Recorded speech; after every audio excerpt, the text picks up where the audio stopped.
What's going on, Freedom School? Mr. Drew here with Miss Ashley on the camera. Thank you, Miss Ashley, everybody. Hope everybody is doing well. We are in week 3.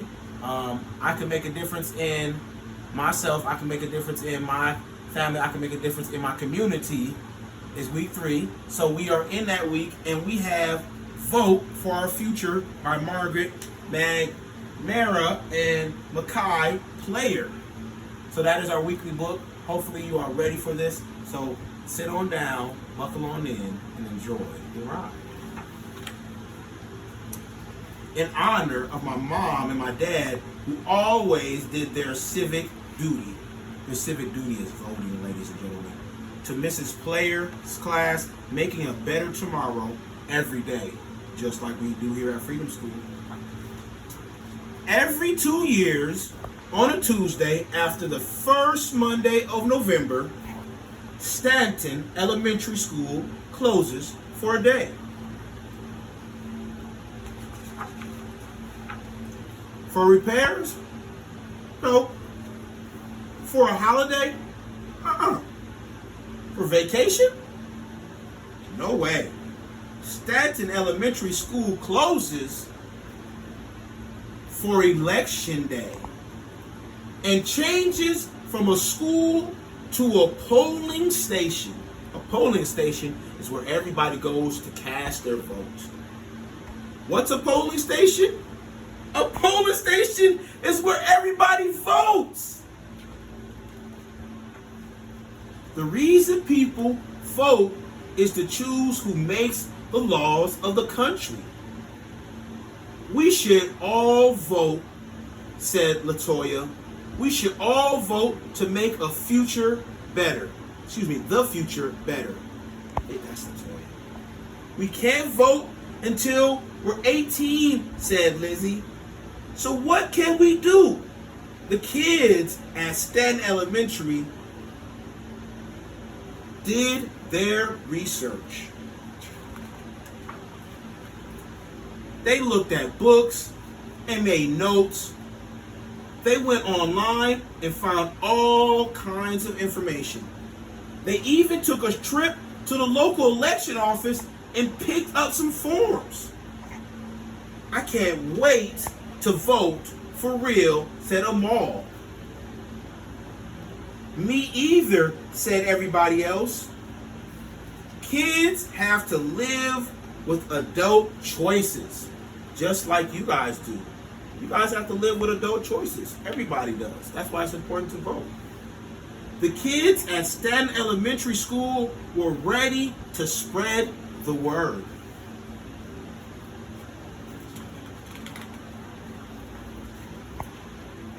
Caddy and her mom made flyers and handed them out. Don't forget to vote, Caddy told one busy dad. I didn't even know there was an election, he said. Now you do, said Caddy, informing the people. Can I go with you when you vote? Jasmine asked her big sister. It's a pain to vote, her sister said. I'm not even registered, added her friend. It's not hard to register, said Jasmine. You can do it together. And I can show you how. Jasmine showed her older sister how to vote. You can be a leader too in your family, just like Jasmine. Nadia and her aunt went door to door. Voting is a right. A right means everybody should be able to do it. Regardless of who you are, where you come from, it is your ability to do it. Nadia said, a right that women didn't have 100 years ago was the ability to vote. That's why it's very important for you, young ladies and young queens, to vote. One lady told them, I don't like standing in lines. I don't like lines either, answered Nadia's auntie. But if we have to stand in line for coffee or for a movie or at the bank, I bet we can stand in the line to vote, said Nadia. The lady said, maybe we can.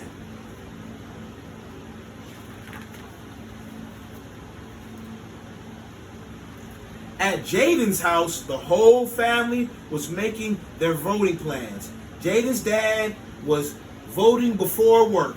Jaden's mom was voting after work. I'll walk to the polling station every election since I could vote, Jaden's great-grand, which is great-grandmother, told him, but I can't walk so far anymore. I volunteer can drive you, said Jaden. Let's get you set up, said Jaden's mom. So they're registering as her aunt for them to vote so they can all vote as a family. Very, very important. Very, very important. Maya, which is my sister's name, and Noah and Jamal had a bake sale. Don't forget to vote, Maya said as she handed out change. I'll be away on election day, said one woman. In our state, you can vote early, said Maya. Or you can vote by mail, said Jamal. The voter guide tells you how. Minnesota has a voter's guide. You can go online and you can vote Minnesota voting rights, and you can find out how you can vote, the different kind of ways you can vote. Every state has that ability to find out how you can vote and what the best way to vote is. Voting, what's the big deal? People fought wars so we can vote, said Maya. That's the big deal. It seems like she thinks it's a big deal. So does Jamal. Why should I vote? Said the lady. Nothing ever changes besides one vote won't make a difference. I don't know. Are you kidding? Said Jamal. Changes are made every day because people vote. Every vote counts.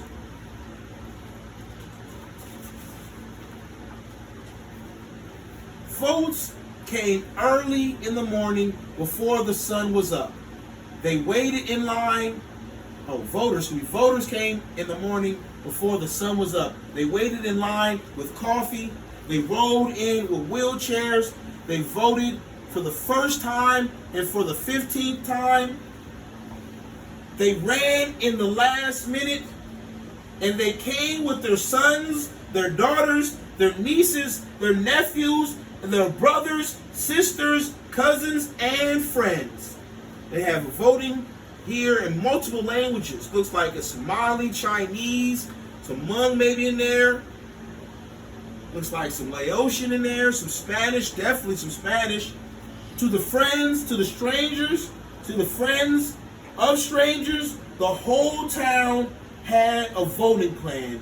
And on election day,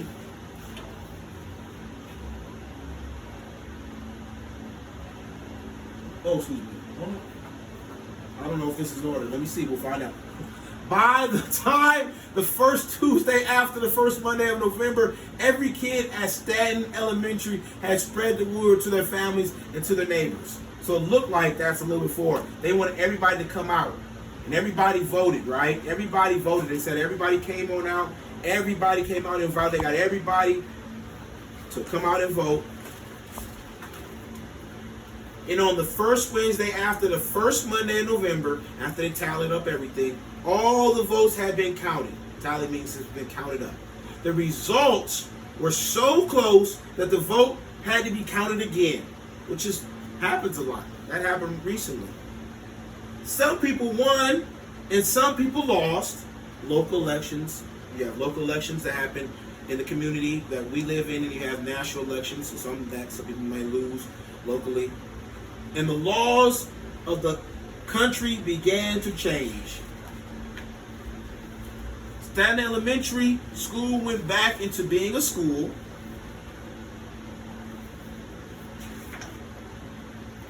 And the future began to change. When adults vote, they can vote for people and causes they believe in. They vote so that those who speak for us, our local and state representatives, our congresspeople, our president, will follow policies and make laws that are good for everyone in the country. Acts of Congress are laws that have to be followed for everyone in the United States of America. And here are some acts of Congress that made the future better. The Post-Service Act of 1792, the Civil Rights Act, the Yellowstone National Park Act of 1872, the Indian Civilization Act, the Air Pollution Act of 1955, the Civil Rights Act of 64, and the American Disabilities Act of 1990, and the Patent Protection and Affordable Cares Act of patient protection. That's Obamacare. That's Obamacare of 2010. We were the last developed country to have Obamacare. So that was a very, very important thing for all of us. All of these things affected every American. So the book, once again, ladies and gentlemen, is called Vote for Your Future by Margaret McNamara and Mitch Player. And it wants to thank everybody for voting. I'm going to make sure to vote. I'm make sure to vote already. You should already be ready for the vote. If your parents have not voted, you want to ask them to make sure to register to vote. If you got older siblings, you want to make sure to ask them to register to vote. You want to ask everybody you know, say, have you voted? You have the power, young people, to make a change and make a brighter future. So thank you. Mr. Drew here. Thank Miss Ashley here. And I love you guys. And hopefully you take care of your families. And we'll see you guys soon.